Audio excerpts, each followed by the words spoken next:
Nunca imaginé que todo cambiaría esa mañana gélida mientras hurgaba en la basura detrás del restaurante de don Ricardo, con los dedos entumecidos y el estómago vacío. «¿Alba Mendoza?», dijo una voz tranquila a mis espaldas.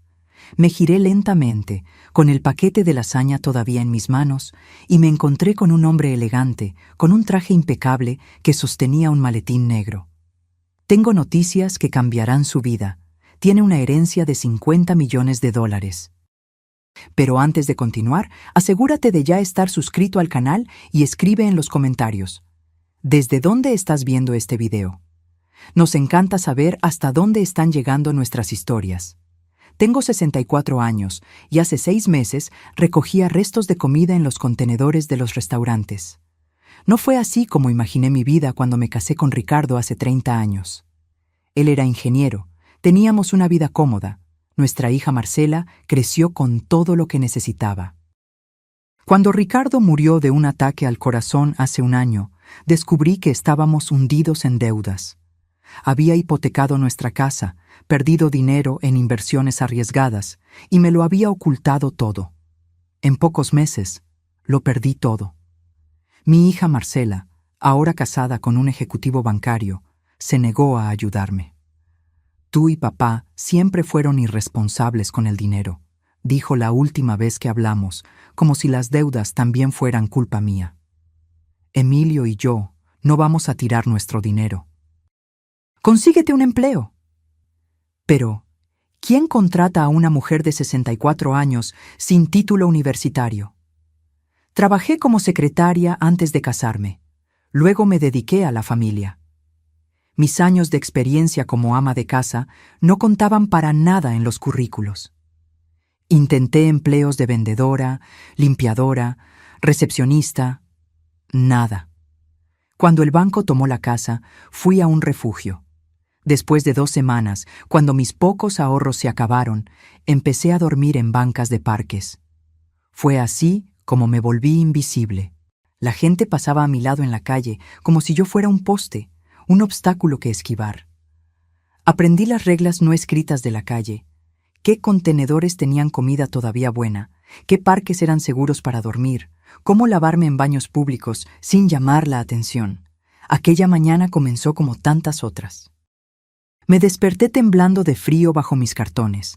Guardé mis pocas pertenencias en la mochila gastada que llevaba a todas partes y caminé 3 cuadras hasta el restaurante de don Ricardo. Él abría a las 7 a.m. para el desayuno y a las 9 a.m. tiraba los panes del día anterior. Siempre había algo bueno allí. Estaba justo tomando un paquete de pan todavía cerrado cuando escuché esos pasos detrás de mí. Pasos firmes, de zapatos caros. Me giré, preparada para ser expulsada o insultada, como ya había ocurrido tantas veces. Pero el hombre parado allí, de traje gris oscuro y corbata roja, solo me miraba con una expresión neutra. ¿Alba Mendoza? Mi corazón se aceleró. Nadie me llamaba por mi nombre hacía meses. En la calle, yo era solo señora en los días buenos, o vagabunda en los malos. ¿Quién pregunta? Mi nombre es Javier Solís. Soy abogado del bufete Solís y Asociados. Sacó una tarjeta de su bolsillo y me la entregó. El papel era grueso, lujoso. Llevo semanas buscándola. ¿Cómo me encontró? Contratamos investigadores. Finalmente, un empleado de este restaurante mencionó que una señora venía aquí regularmente por la mañana. Apreté con más fuerza la bolsa de pan contra mi pecho. ¿Qué quiere conmigo? No tengo dinero si es un cobro.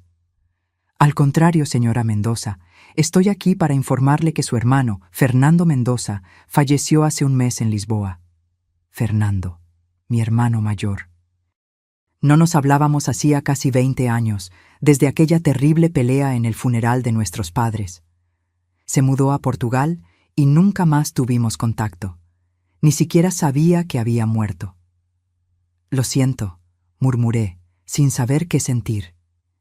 Éramos tan cercanos en la infancia, pero la vida nos separó.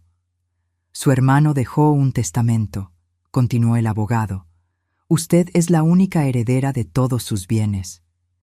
El valor total del patrimonio, después de impuestos y tasas, Es de aproximadamente $50 millones. La bolsa de pan se resbaló de mis manos y cayó al suelo. $50 millones. Más dinero del que jamás había imaginado. ¿Es esto algún tipo de broma cruel? Mi voz salió más débil de lo que pretendía. No, señora. Su hermano hizo fortuna en el sector inmobiliario en Portugal. Nunca se casó ni tuvo hijos. Le dejó todo a usted. Miré mi ropa sucia, mis manos ásperas por tanto trabajo duro y frío. Miré al abogado impecable frente a mí, que no demostraba ninguna señal de desprecio por estar hablando con una indigente. Hay una condición, continuó. Su hermano dejó una carta que usted debe leer en persona en su casa en Lisboa. Tenemos pasajes reservados para esta tarde, si usted puede acompañarme. En ese momento, pensé en mi hija Marcela, que me negó ayuda cuando más la necesité.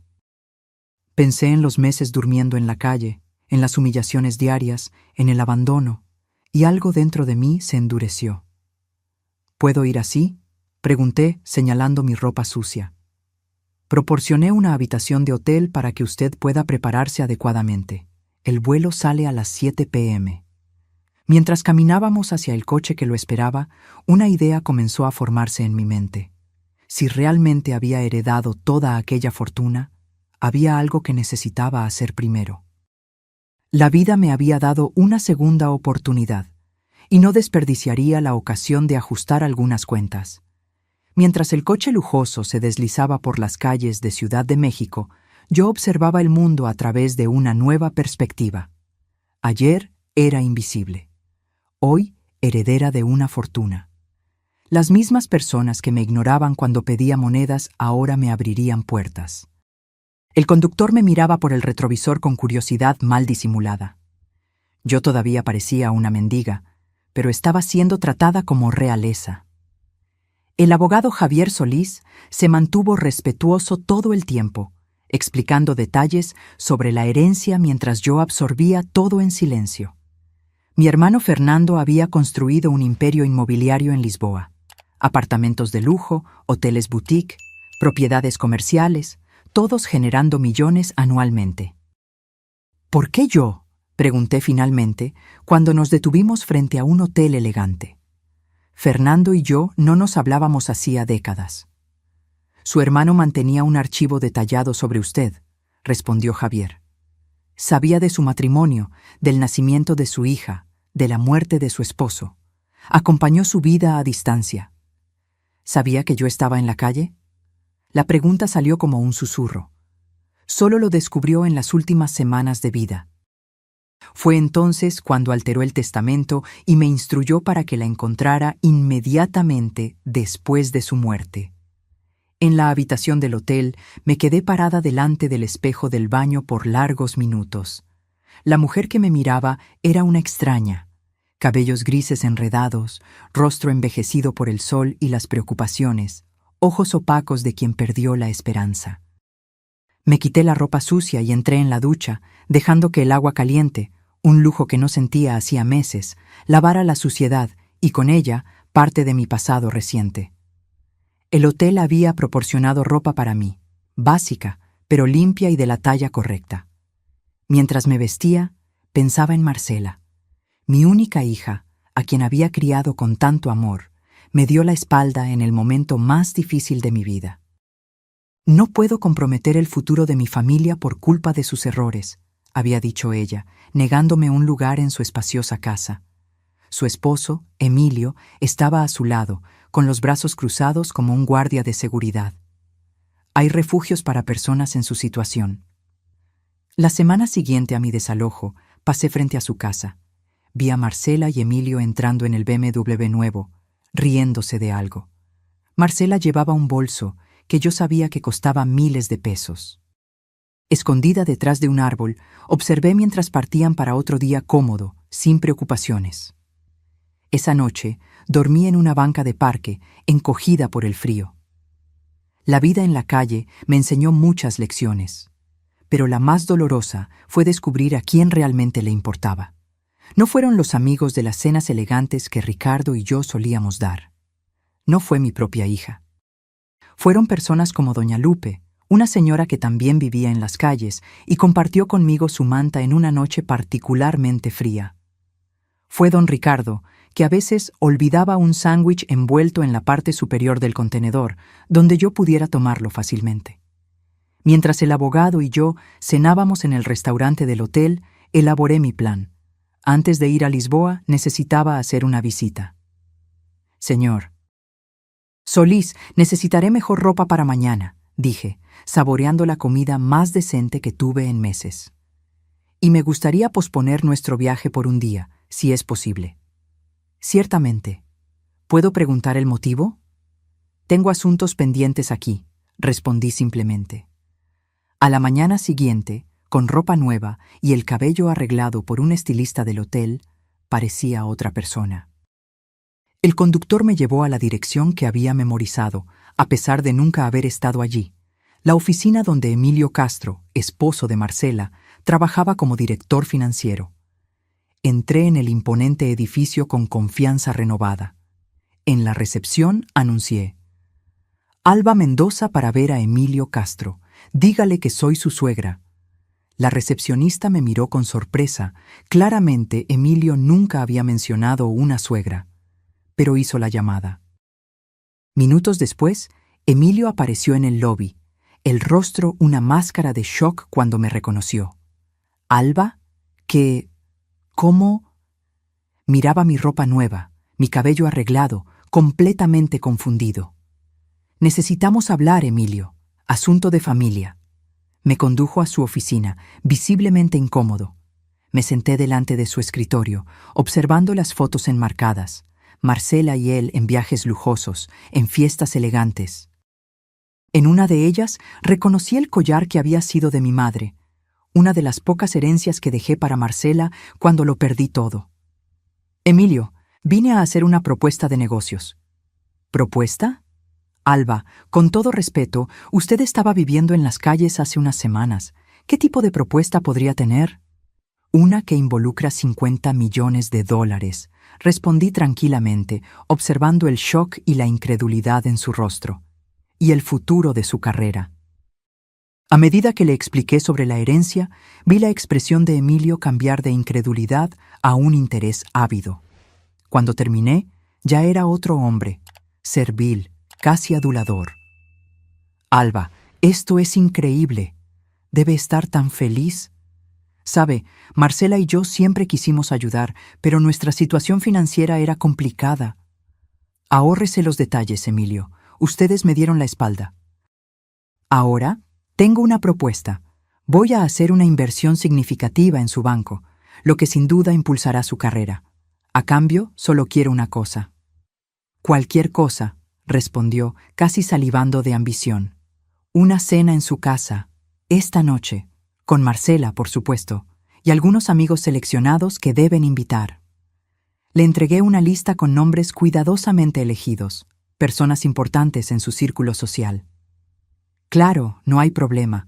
Marcela estará encantada de recibirla. Dejé la oficina con la promesa de Emilio de organizar todo. Ni siquiera cuestionó el motivo de la cena. $50 millones tienen el poder de eliminar preguntas inconvenientes. Esa tarde, compré un vestido elegante en una de las tiendas más caras de Ciudad de México. Elegí joyas discretas, pero de calidad indiscutible. Me preparé cuidadosamente, como un general antes de la batalla. La mujer que se miró en el espejo antes de salir ya no era la indigente desesperada, era alguien con poder. Y yo usaría ese poder para enseñar una lección que ninguno de ellos jamás olvidaría. Cuando el conductor se detuvo delante de la casa de Marcela esa noche, respiré hondo y sonreí. La venganza, dicen, es un plato que se come frío, y el mío estaba perfectamente helado. Cuando toqué el timbre de la casa de Marcela y Emilio, mi corazón latía fuerte. No de nerviosismo, sino de anticipación. La puerta se abrió y allí estaba ella, mi hija, impecablemente vestida con un vestido negro, cabello y maquillaje perfectos. Sus ojos se abrieron de par en par al verme. «Mamá, ¿qué? Emilio me dijo que vendrías, pero no lo creí». Me examinaba de arriba abajo, claramente confundida con mi transformación. Hola, Marcela. Mantuve mi voz tranquila, controlada. ¿Puedo pasar? Se apartó, permitiendo mi paso. El interior de la casa era exactamente como imaginaba. Muebles caros, obras de arte en las paredes, todo perfectamente ordenado. Emilio apareció en el hall, ahora todo sonrisas y atención. Alba, bienvenida a nuestra casa. Se inclinó para darme un beso en la mejilla, como si fuéramos viejos amigos. Marcela todavía me miraba con desconfianza. Emilio me contó una historia absurda sobre una herencia. ¿Es verdad? Perfectamente verdad. Mi hermano Fernando falleció y me dejó todo. Aproximadamente $50 millones. Observé su rostro pasar por una serie de emociones: incredulidad, shock y finalmente algo que reconocí inmediatamente: arrepentimiento calculador. Mamá, qué maravilla. De repente me estaba abrazando. Estoy tan feliz por ti. Acepté el abrazo sin devolverlo, sintiendo el perfume caro que ella usaba. Este era el mismo perfume que ella usaba el día que me dijo que buscara un refugio. La sala ya estaba llena de invitados, colegas de trabajo de Emilio, algunos vecinos ricos, amigos del club. Todos me miraban con curiosidad, tratando de entender quién era aquella mujer elegante que causaba tanto alboroto. Emilio pronto hizo un anuncio, presentándome como su querida suegra, que había regresado de una larga temporada en el extranjero. La mentira salía fácilmente de sus labios. Nadie necesitaba saber que, hasta ayer, yo dormía en una caja de cartón. Durante la cena, sentada a la cabecera de la mesa como invitada de honor, observé la danza social a mi alrededor. De repente, yo era fascinante. Personas que habrían cruzado la calle para evitar a una indigente ahora pendían de mis palabras, se reían de mis chistes más simples. Marcela estaba radiante, actuando como la hija dedicada. Mamá siempre fue tan independiente, decía a los invitados. Después de que papá falleció, decidió viajar, encontrarse a sí misma. Cada palabra falsa era una puñalada, pero yo sonreía y bebía mi vino, esperando el momento justo. Fue durante el postre que Emilio, ya embriagado por el vino y la perspectiva de los millones, hizo el brindis. A mi maravillosa suegra, Alba, que nos honra con su presencia y, pronto, con una asociación de negocios que transformará nuestras vidas. Todos levantaron sus copas. Fue entonces cuando me levanté, copa en mano. Yo también quisiera hacer un brindis, dije, mi voz clara y firme. Por la verdad. Un silencio curioso cayó sobre la mesa. La verdad es algo precioso, continué. Por ejemplo, la verdad sobre dónde estuve en los últimos 6 meses. Marcela me lanzó una mirada de alerta, pero proseguí. Después de que mi esposo falleció y descubrí que estábamos endeudados, perdí nuestra casa. Vine a mi hija, pidiendo solo un techo temporal hasta que me recuperara. Emilio palideció. Marcela apretó su servilleta con fuerza. Pero Marcela y Emilio me dijeron que yo era una carga, que no podían comprometer su estilo de vida. Sugirieron que buscara un refugio. Los invitados ahora miraban entre nosotros, incómodos. Pasé los últimos 6 meses viviendo en las calles, durmiendo en bancas de parques, recogiendo comida en los contenedores. Justo ayer estaba hurgando en la basura del restaurante de don Ricardo cuando el abogado de mi hermano me encontró. El shock era palpable. Una mujer dejó caer su copa, que se estrelló en el suelo. «Mamá, por favor», murmuró Marcela, el rostro rojo de vergüenza. «No es lugar para este tipo de conversación». «¿No lo es?» Pensé que la familia era precisamente para los momentos difíciles. Miré alrededor de la mesa. Mientras yo dormía en el frío, mi hija y mi yerno celebraban ascensos y compraban coches nuevos. Mientras yo imploraba por monedas para comer, ellos planeaban vacaciones en Europa. Emilio se levantó, tratando de controlar la situación. Alba está pasando por un momento emocional difícil, la herencia repentina. «Cállese, Emilio», dije firmemente. «Usted solo comenzó a tratarme como a una persona cuando supo del dinero. Hasta ayer yo era invisible para ustedes dos». Saqué del bolsillo algunas fotos que había impreso esa tarde. Yo misma, harapienta, durmiendo en una banca de parque. Yo, hurgando en contenedores. Las puse sobre la mesa. Esta soy yo, hace 3 días. Esta es la verdad que ustedes intentaron esconder. El silencio era absoluto ahora. Marcela comenzó a llorar, más de vergüenza que de arrepentimiento. Lo sabía. Vine aquí esta noche para decir adiós, concluí. Parto hacia Lisboa mañana, para recibir mi herencia y comenzar una nueva vida. Una vida sin personas que solo valoran lo que tengo, no quién soy. Tomé mi bolso y caminé hacia la puerta, sintiendo todas las miradas sobre mí. Antes de salir, me giré una última vez. Emilio, no habrá inversión en su banco. Y Marcela, ese collar que usted está usando, el que era de su abuela, es la última cosa que tendrá de mí. Cuando salí a la noche fresca, sentí un peso siendo levantado de mis hombros. El conductor abrió la puerta del coche y antes de entrar, miré la casa iluminada, imaginando el caos que había dejado atrás. La venganza no era tan dulce como yo imaginaba. Era mejor. Porque no se trataba solo de humillarlos, se trataba de reclamar mi dignidad, mi verdad. Y eso, descubrí, valía más que 50 millones. El vuelo a Lisboa a la mañana siguiente fue como entrar en otro mundo. Sentada en primera clase, siendo servida por azafatas atentas, yo reflexionaba sobre cómo la vida puede cambiar tan drásticamente en tan poco tiempo. Hace 2 días, yo dormía entre cartones. Ahora, estaba cruzando el océano rumbo a una nueva vida. Javier Solís se sentó a mi lado, revisando documentos durante parte del vuelo. Eventualmente, guardó los papeles y se dirigió a mí. «Usted durmió poco», observó. «Tengo mucho en qué pensar», respondí, mirando por la ventana hacia el infinito azul debajo. «Y muchas preguntas sobre mi hermano». Su hermano era un hombre reservado, pero extremadamente inteligente en los negocios, dijo Javier. Comenzó con una pequeña inversión en un edificio abandonado en Lisboa, lo reformó y lo transformó en apartamentos de lujo. Luego, fue comprando más propiedades, siempre con visión a largo plazo. ¿Por qué nunca se puso en contacto? Javier dudó. Creo que eso quedará claro cuando usted lea la carta que él dejó. Él tenía sus motivos. La antigua pelea que nos separó parecía tan distante ahora, casi insignificante. Éramos jóvenes y tercos, ambos convencidos de que teníamos razón sobre la división de la modesta herencia de nuestros padres.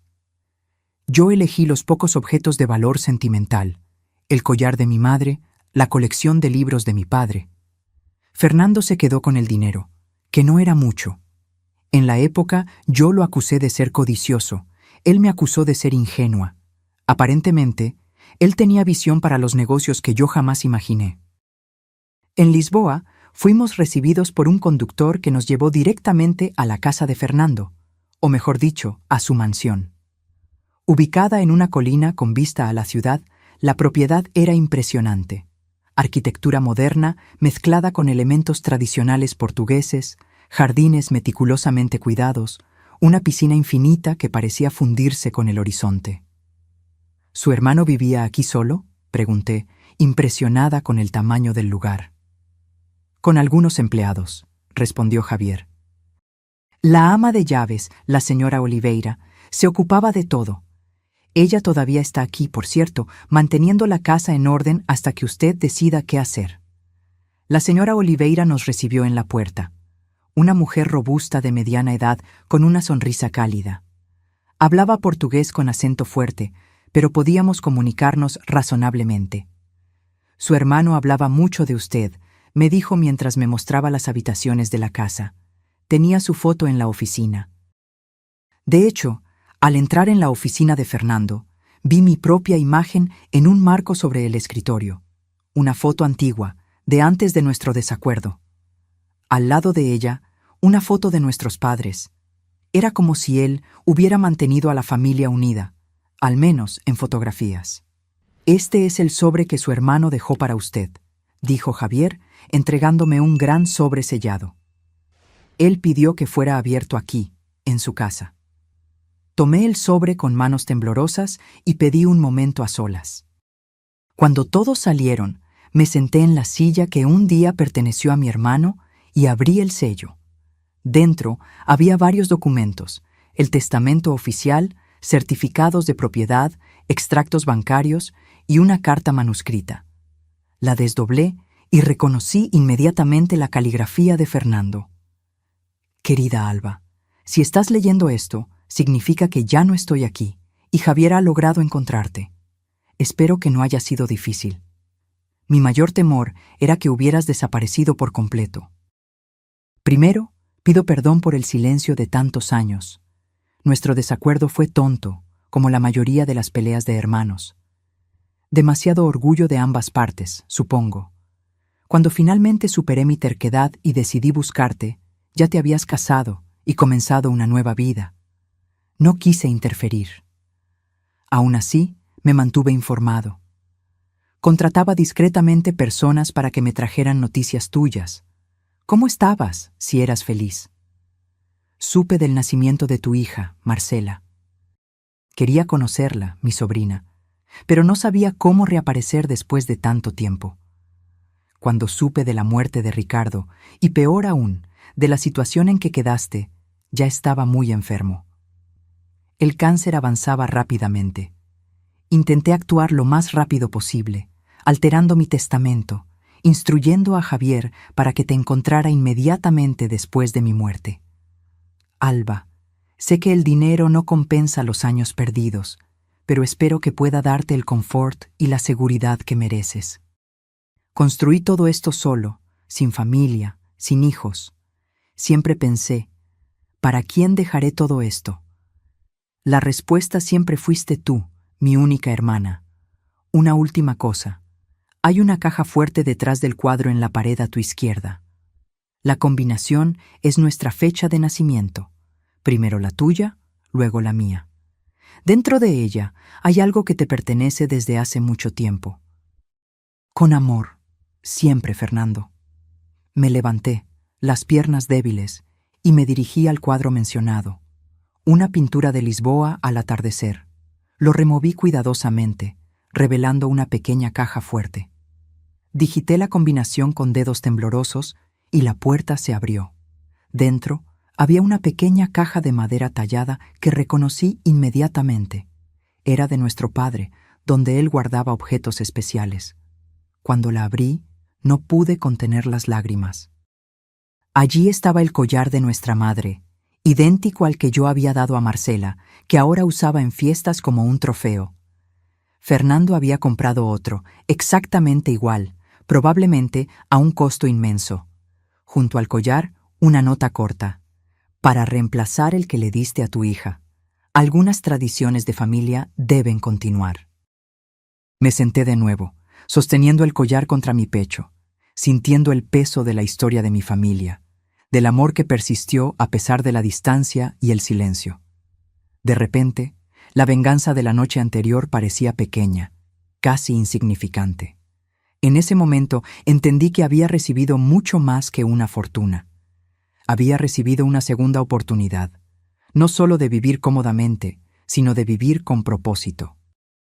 Fernando me había observado durante años, de lejos, sin poder ayudar directamente. Ahora yo tenía la oportunidad de hacer lo que él no pudo, usar esa riqueza para marcar la diferencia. Cuando Javier regresó a la oficina, me encontró con los ojos rojos, pero con una sonrisa serena. Señor Solís, necesito su ayuda para hacer algunas alteraciones a mi nuevo estatus financiero, dije, secando las lágrimas. Quiero crear una fundación. ¿Una fundación, señora Mendoza? Sí. Para ayudar a personas en situación de calle. Personas como yo era hace solo 3 días. Quiero que se llame Fundación Fernando Mendoza. Javier sonrió y asintió. Será un honor ayudarla con eso. Esa noche cené en la terraza con vista a Lisboa, rodeada por la riqueza que mi hermano había creado. Pero mis pensamientos estaban con las personas que había dejado atrás, no Marcela o Emilio, sino doña Lupe, don Ricardo, todos aquellos que habían mostrado bondad cuando yo no tenía nada que ofrecer a cambio. Mi vida había cambiado completamente en 72 horas, de mendiga a millonaria.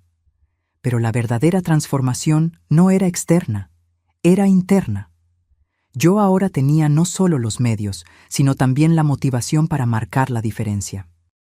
La carta de Fernando, el collar de nuestra madre, el legado de nuestra familia, todo apuntaba a un nuevo camino. Un camino no de venganza, sino de redención. No de acumulación, sino de generosidad. Mirando las luces de Lisboa, hice una promesa silenciosa a mi hermano. Su legado viviría no solo en edificios y cuentas bancarias, sino en vidas transformadas, comenzando por la mía. Los primeros meses en Lisboa fueron un torbellino de adaptación. Había tanto que aprender sobre el imperio que Fernando había construido, propiedades esparcidas por la ciudad, contratos de arrendamiento, inversiones en varios sectores. Javier Solís fue inestimable, guiándome pacientemente por reuniones con gerentes, abogados y contadores. Su hermano era extremadamente organizado, explicó Javier durante una de esas reuniones. Cada propiedad tiene su propio equipo de gestión, cada inversión es cuidadosamente monitoreada. Poco a poco, fui entendiendo el legado de Fernando. No era solo una fortuna, era un testimonio de trabajo arduo, visión a largo plazo e integridad. Todas las personas que trabajaron para él hablaban con respeto. Muchos mencionaron cómo se preocupaba por sus empleados, cómo pagaba salarios justos y se interesaba por sus familias. Su hermano no era solo un hombre de negocios, dijo la señora Oliveira un día mientras me servía té en el jardín. Era un hombre bueno. Cuando mi esposo se enfermó, él pagó por todos los tratamientos, nunca pidió nada a cambio. Esas historias fueron moldeando mi visión sobre cómo administrar mi nueva fortuna. Fernando había creado riqueza, pero también había cuidado de las personas a su alrededor. Era un ejemplo que yo pretendía seguir.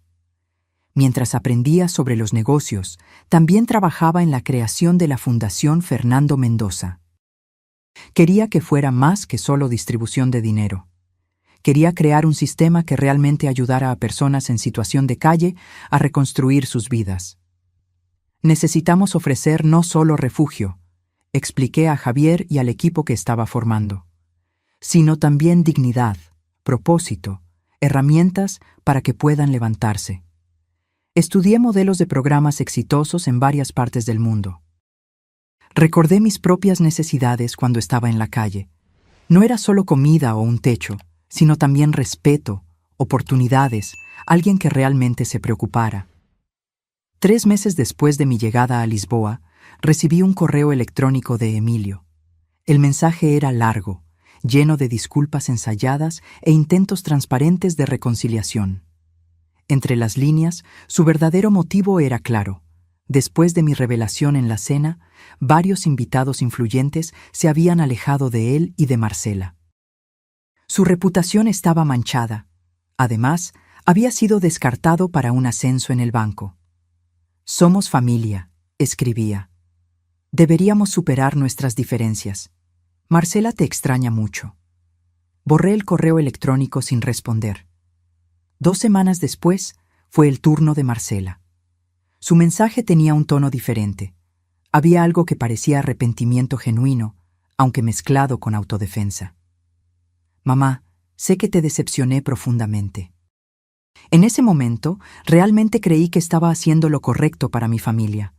Emilio acababa de hacer una gran inversión en la casa, estábamos con las finanzas ajustadas. Pero eso no lo justifica. Deberíamos haberte ayudado, lo siento mucho». Me quedé mirando esas palabras por mucho tiempo, sentimientos conflictivos luchando dentro de mí. Parte de mí quería perdonar. Después de todo, Marcela era mi única hija. Otra parte recordaba aquellas noches de frío en las calles, las humillaciones diarias, cómo ella me había dado la espalda cuando más la necesitaba. No respondí inmediatamente. En su lugar, continué mi trabajo en la fundación. Comenzamos con un proyecto piloto en Lisboa, un centro que ofrecía no solo comidas y refugio temporal, sino también asistencia médica, orientación psicológica, capacitación profesional y ayuda para encontrar vivienda permanente. 6 meses después de mi llegada, inauguramos el primer centro Fernando Mendoza para recomesos. Invité a autoridades locales, periodistas y, claro, varias personas en situación de calle. La mezcla de invitados causó cierta incomodidad entre los más adinerados, pero ese era exactamente el punto: mostrar que todos merecían el mismo respeto, independientemente de su situación financiera. Durante mi discurso de inauguración, compartí mi propia historia. Hace menos de un año, yo estaba en la misma situación que muchos de nuestros amigos aquí presentes, dije, señalando a las personas en situación de calle que habían sido invitadas con todo respeto. Dormía en bancas de parque, recogía comida en la basura, era invisible para la mayoría de las personas. Una situación que puede ocurrirle a cualquiera, muchas veces por circunstancias más allá de nuestro control. Necesitamos dejar de juzgar y empezar a ayudar. La repercusión fue mayor de lo que esperaba. La historia de la mendiga millonaria, como fui apodada por la prensa, corrió por el mundo. Periodistas querían entrevistas, productores de televisión ofrecían contratos para documentales. Rechacé la mayoría, aceptando solo aquellos que prometían enfocarse en la causa, no en mi persona. Un día, después de una entrevista para una cadena internacional, recibí una llamada inesperada. ¿Alba? La voz era familiar, aunque no la oía hacía meses. Soy Emilio. ¿Cómo conseguiste este número?, pregunté, la voz fría. Marcela está en el hospital, dijo, ignorando mi pregunta. Intentó suicidarse anoche. El mundo pareció detenerse. ¿Qué? ¿Cómo? Pastillas. La encontré inconsciente en el baño. Los médicos le hicieron un lavado de estómago. Está estable, pero... Dejó una carta. Para ti. Tomé el primer vuelo disponible de regreso a Ciudad de México. Durante las largas horas de viaje, mi mente giraba entre preocupación, culpa y rabia. Parte de mí se preguntaba si esto no era otra manipulación, una forma extrema de llamar mi atención. Otra parte temía que fuera verdad, que mi propia hija hubiera llegado a ese punto. En el hospital, Emilio me esperaba en la recepción. Parecía haber envejecido años en pocos meses. Cabellos más grises, ojeras profundas, hombros curvados por el peso de la situación. Está despierta, dijo, pero todavía débil. Antes de entrar en la habitación, me entregó un sobre. La carta que dejó. Lo guardé en el bolsillo, decidiendo leerlo más tarde. Necesitaba ver a Marcela primero. Cuando entré en la habitación del hospital, casi no reconocí a mi hija. Siempre tan orgullosa de su apariencia, Marcela ahora parecía disminuida, frágil, el rostro pálido contra las sábanas blancas.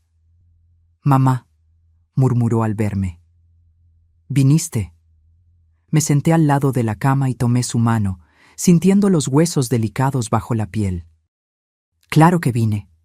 Después de aquella cena, después de que te fuiste, todo se derrumbó», dijo, la voz débil.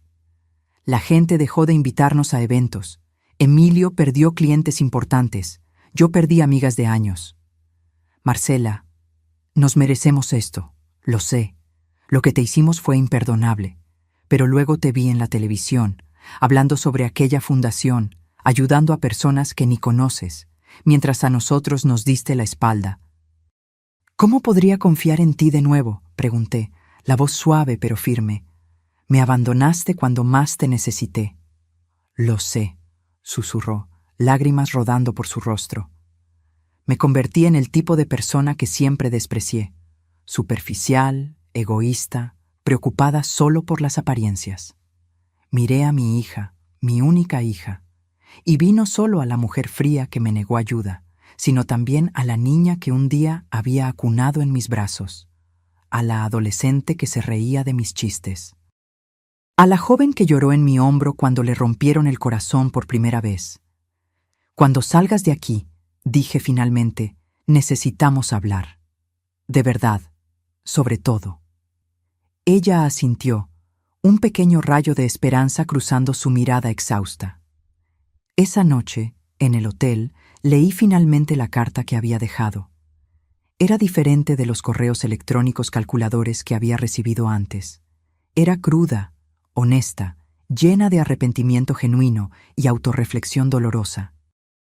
Marcela escribía sobre cómo se había mirado en el espejo y no había reconocido a la persona en que se había convertido, sobre cómo la humillación pública había sido solo el comienzo de un período de reflexión forzada, sobre cómo, en realidad, siempre había sabido que estaba equivocada, pero su orgullo y materialismo habían sofocado cualquier compasión. «No espero tu perdón», concluía. «Solo quiero que sepas que entendí finalmente lo que intentaste enseñarme durante toda la vida, que el carácter de una persona vale más que todas las posesiones del mundo». Doblé la carta cuidadosamente y miré por la ventana del hotel, a la ciudad que un día había sido mi hogar. Recordé las palabras en la carta de Fernando. Algunas tradiciones de familia deben continuar. Pensé en cómo él, incluso herido, nunca me había abandonado por completo, solo observado de lejos, esperando el momento justo para ayudar. Tal vez fuera mi turno de hacer lo mismo. Al día siguiente, cuando volví al hospital, llevé conmigo una pequeña caja. «¿Qué es esto?», preguntó Marcela sentada en la cama, con mejor aspecto. «Algo que me fue devuelto», respondí, abriendo la caja para revelar el collar de mi madre. No el que había dado a Marcela, sino el que Fernando había comprado como sustituto. «Es tuyo ahora». Ella miró la joya, confusa. «Pero ya tengo uno, el que me diste». «Este es diferente. Este viene con una condición». «¿Cuál?». «Que lo uses no como símbolo de estatus, sino como recordatorio del valor de la familia, de la compasión, de la segunda oportunidad que todos merecemos». Las lágrimas volvieron a sus ojos, pero esta vez eran diferentes, no de desesperación, sino de comprensión. En los días que siguieron, conversamos largamente sobre el pasado, sobre las heridas que nos habíamos infligido una a la otra, sobre la posibilidad de reconstruir algo que se había roto tan profundamente. No fue fácil, no fue rápido. Hubo momentos en que el resentimiento volvía, en que el dolor del abandono parecía demasiado fresco para ser superado. Pero poco a poco, día tras día, comenzamos a encontrar un nuevo camino. Un mes después, cuando Marcela estaba completamente recuperada físicamente, hice una propuesta que nos sorprendió a ambas. «Ven a trabajar conmigo en la fundación», dije durante un almuerzo. «No en Lisboa, sino aquí. Quiero abrir una filial en Ciudad de México».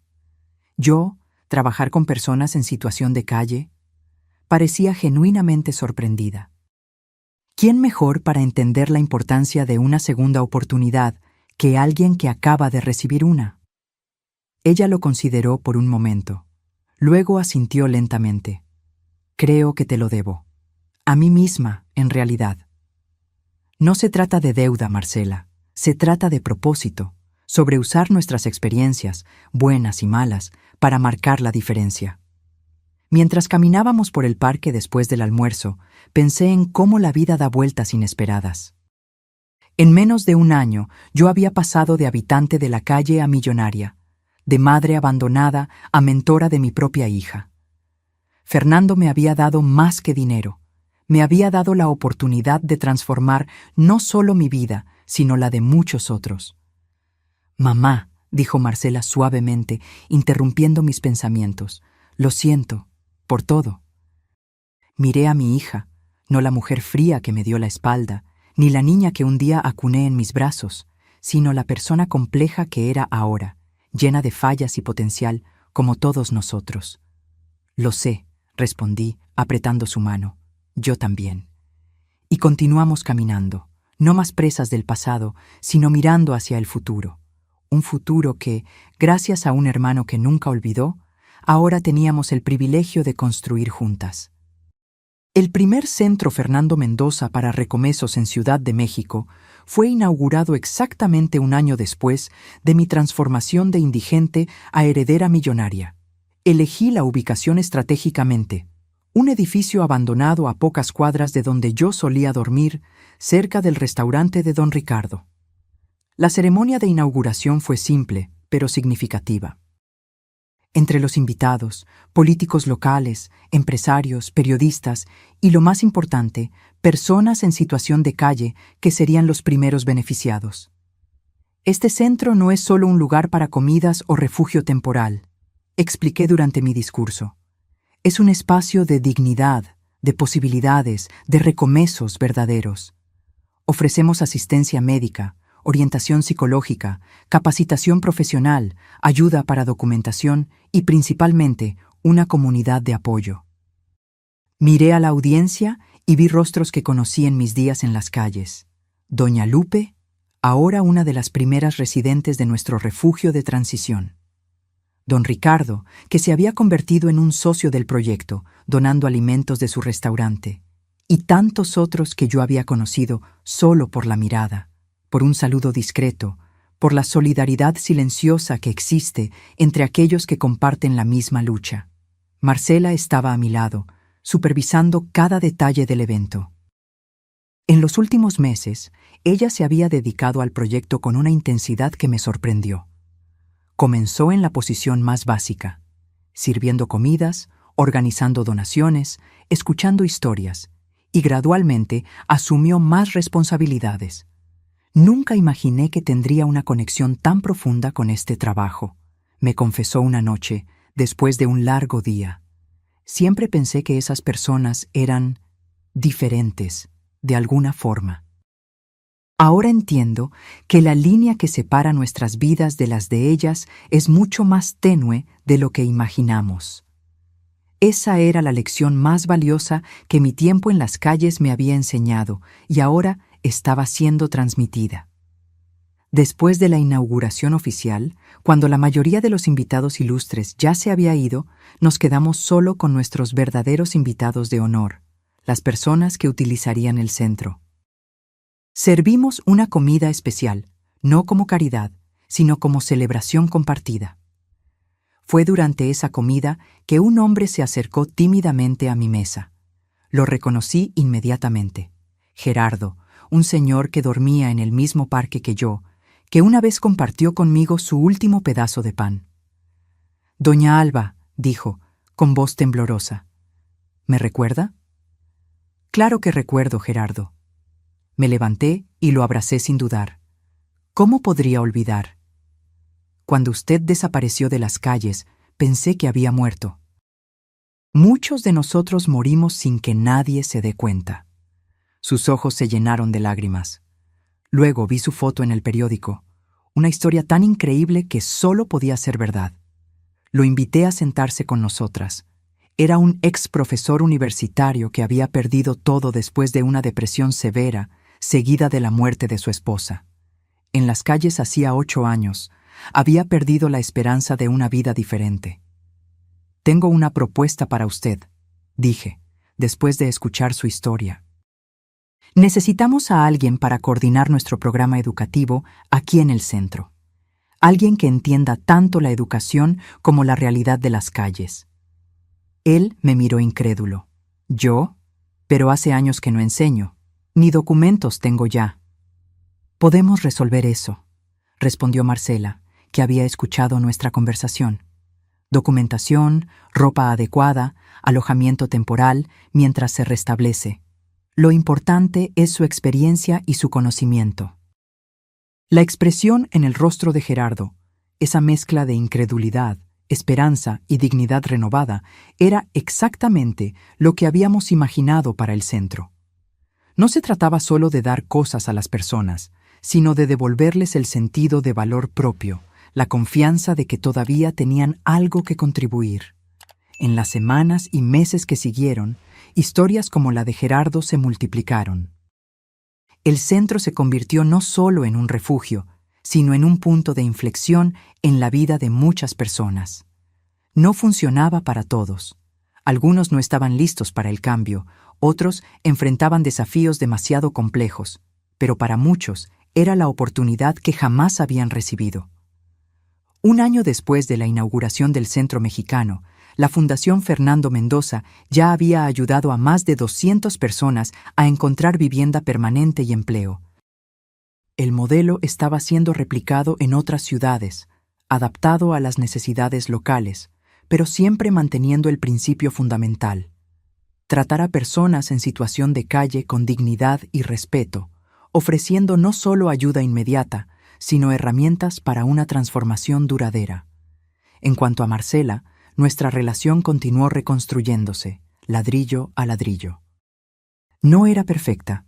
Había momentos de tensión, recuerdos dolorosos, dudas sobre la sinceridad del cambio, pero estaba evolucionando. Emilio, por otro lado, terminó saliendo de escena. Su matrimonio no resistió las presiones y transformaciones de los últimos meses. Él nunca entendió realmente por qué esto se volvió tan importante para mí, explicó Marcela cuando me contó sobre la separación. Para él, era solo una forma de recuperar el estatus perdido, de limpiar nuestra imagen. Para mí, se convirtió en mucho más. En una tarde tranquila, mientras revisábamos informes de progreso en la oficina del centro, Marcela me hizo una pregunta que había estado guardando durante mucho tiempo. «Mamá, ¿me perdonaste de verdad? ¿O solo me estás tolerando por causa del trabajo?» Detuve lo que estaba haciendo y miré a mi hija. Ya no la chica mimada que un día me había dado la espalda, sino una mujer que estaba genuinamente intentando redimirse, aprender, crecer. «El perdón no es algo que ocurre de una vez», respondí después de un momento. «Es un proceso.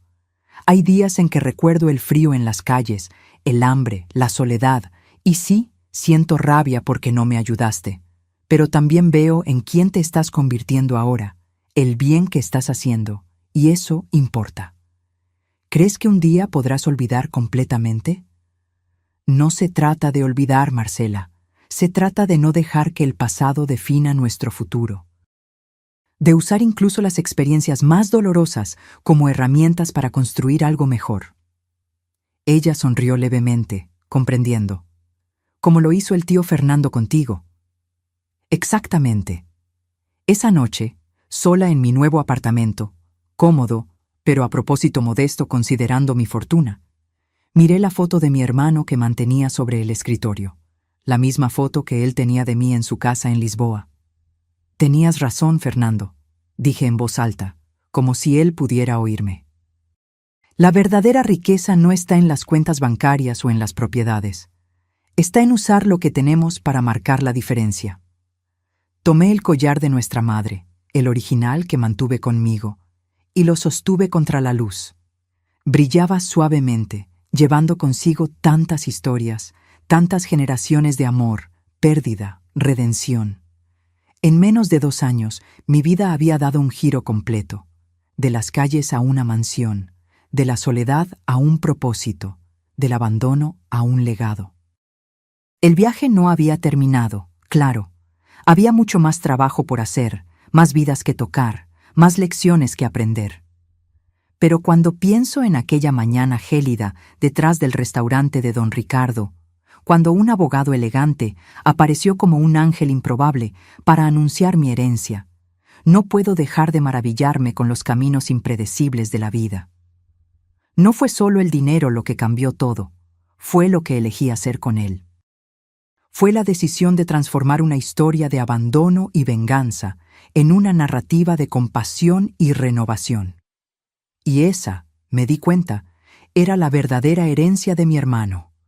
No los millones en propiedades e inversiones, sino la oportunidad de marcar la diferencia, de dar continuidad a una cadena de bondad que había comenzado hace mucho tiempo y que, con suerte, continuaría mucho más allá de mi tiempo. Mientras guardaba el collar de vuelta en su caja, sentí una paz que jamás había experimentado. Había pasado del fondo del pozo a la cima del mundo, pero lo más importante, había descubierto que el verdadero valor no estaba en ninguno de esos extremos, sino en el camino entre ellos, en las lecciones aprendidas, en las manos extendidas, en la dignidad restaurada. Y eso ninguna fortuna del mundo podría comprar. Ahora, si te gustó esta historia, haz clic en suscribirse y dime en los comentarios, ¿Qué parte te dejó boquiabierto? Ah, y no olvides hacerte miembro para tener acceso a videos exclusivos que no publico aquí. Te espero allí.